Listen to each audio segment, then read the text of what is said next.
सभी को राधे राधे। बहुत दिनों के बाद गुरु की एक दर्शन वीडियो आप सबके साथ शेयर कर रही हूँ। एक्चुअली शॉर्ट वीडियो में कमेंट में आया है कि गुरु की दर्शन वीडियो दीजिए। मुझे भी पता है आप जो भी गुरु से बहुत प्यार करते हो, तो गुरु को ना देखते हुए आप सभी को भी मन बहुत ख़राब है। लेकिन क्या करूँ, कभी कभी लाइफ में ऐसे कुछ सिचुएशन क्रिएट हो जाता है ना, तब जो भी हो, कभी भी मैंने पर्सनल कोई भी चीज़ इस भक्ति मार्ग चैनल पर शेयर नहीं किया है मैंने। तो देखिए, लेकिन अपनी जीवन के अनुभव से मैं कुछ कहना चाहती हूँ कि हमारा जीवन अगर प्रभु पर समर्पित है, तो जीवन में अगर बुरा सा भी बुरा वक्त आए तो हमें घबराना नहीं है, क्योंकि जो जीवन ही प्रभु के लिए है उसमें अगर बुरा भी आएगा तो प्रभु ज़रूर उस बुरे के माध्यम से ही अच्छा लाएगा। इतना भरोसा तो हमें करना चाहिए। देखिए, कुछ तो हमारा खुद का कर्म का फल है जो हमें भोगना ही पड़ेगा।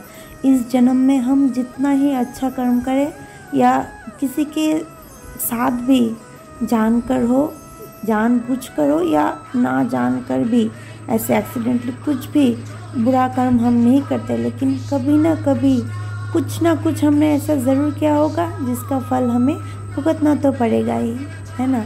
अगर हमने एक पत्थर ऊपर की तरफ छुड़ा है तो वो गिर के हमारे ऊपर ही तो पड़ेगा ना, तो हमें याद नहीं रहता, इसलिए हम परेशान हो जाते हैं। कभी कभी प्रभु को दोष देने लगते हैं, हे भगवान मेरे साथ ही ऐसा क्यों होता है, मैं इतना सेवा करती हूँ, इतना अच्छा कर्म करती हूँ, तो मेरे साथ क्यों।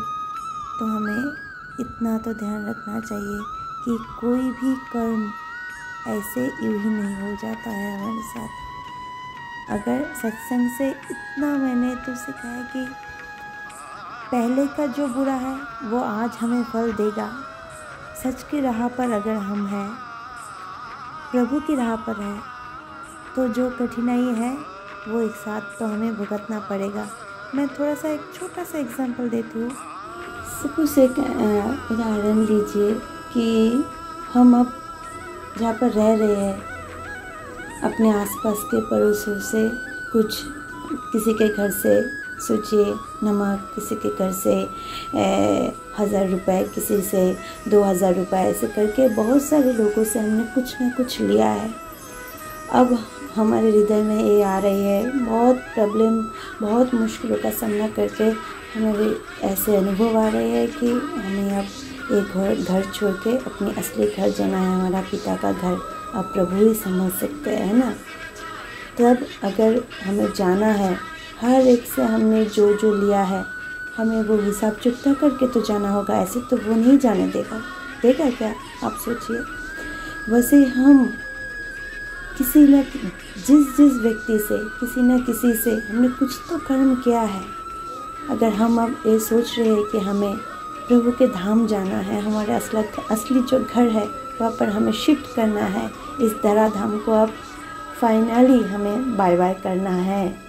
मृत्यु का मतलब, शरीर का छोड़ने का मतलब वो जाना नहीं है, वो अंतिम विदाई नहीं है, वो शरीर का विदाई है। अगर हमारे सनातन धर्म ही वैसा धर्म है जहाँ पर मोक्ष की बात आते हैं, बाकी सभी धर्मों में ज़्यादातर हेल, हेवन, जन्नत, जहन्नुम, स्वर्ग, नरक, ये सब बात हमने सुना है। लेकिन जो अल्टीमेट, जो मुक्ति है, जो मोक्ष है, वो सनातन में देखा जाता है, वो सनातन में सुना जाता है, वो संतों से सुना जाता है। तो वो मोक्ष क्या है, वो इसी हर एक जन्म मरण की चक्र से हमें मुक्त करता है। और अगर हमें वो अपनी आत्मा में बैठ जाए, हाँ वही असली का वजह है कि हम क्यों जीवन में ऐसे सर्वाइव कर रहे हैं, हमारा जन्म का उद्देश्य क्या है, जब वो पता चलता है और जब हम सेवा में, भक्ति में, धर्म के साथ चलते हैं, तब हमारे जीवन में कठिनाई तो ज़्यादा आएगा ही। क्योंकि तब हमने सोच लिया है कि हमें अब यहाँ से शिफ्ट करना है। ठीक उसी तरह वो उदाहरण आप लीजिए, कुछ समय बाद पहले जो मैंने कहा कि हम कहीं पर रेंट पर है कि हर एक से कुछ न कुछ लिया है, वैसे ही हर एक से इस धराधाम में आने के बाद हर एक से कोई ना कोई कर्म हमने किया है, वो कर्म का फल हमें भुगतना पड़ेगा। किसी को हमने कभी ना कभी तो अपमान किया होगा कि उसी व्यक्ति अब दूसरे रूप में आकर हमें अपमान करेगा। किसी को हमने दुख दिया है, वो किसी न किसी रूप में आकर हमें दुख करेगा। किसी को हमने छला है तो वही आकर हमें छलेगा। तो परेशानियाँ जीवन में जब आते हैं, जितना भी हो सामने ज्ञान का पर्दा लगाकर हमें देखना चाहिए।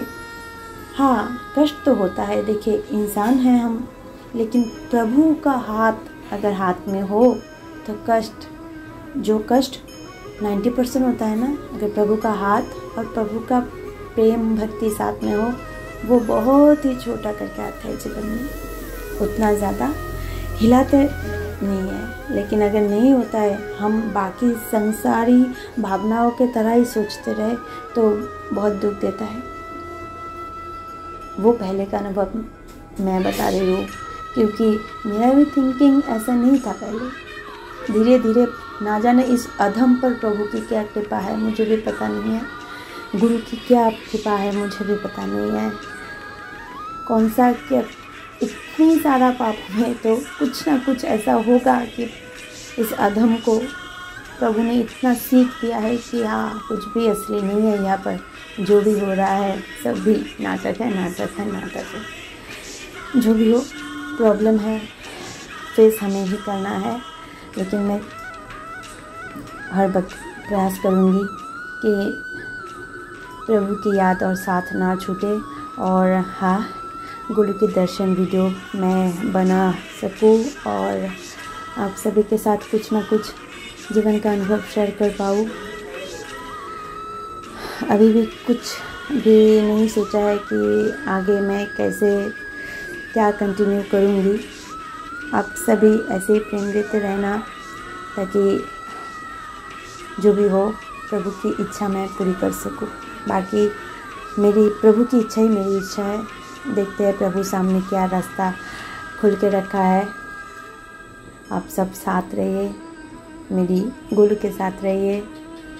बाकी प्रभु की जो मर्ज़ी जो होगा उसी में हम राज़ी है। तो आशा करती हूँ आज आप सभी गुरु से मिलकर बहुत खुश हो, और मैं आगे भी प्रयास करूँगी कि मैं गुरु के दर्शन वीडियो डाल सकूँ। तो आप सभी बहुत आनंदित रहिए, बहुत खुश रहिए, और बहुत ज़्यादा इमोशनल भी मत होइए, और बहुत ज़्यादा रफ एंड टफ भी होने का ज़रूरत नहीं है। मीडियम, हमें हर वक्त बैलेंस करके चलना चाहिए। लेकिन हाँ, सच और सत्य का मार्ग हमें छोड़ना नहीं है, क्योंकि सत्य में ही मुक्ति है।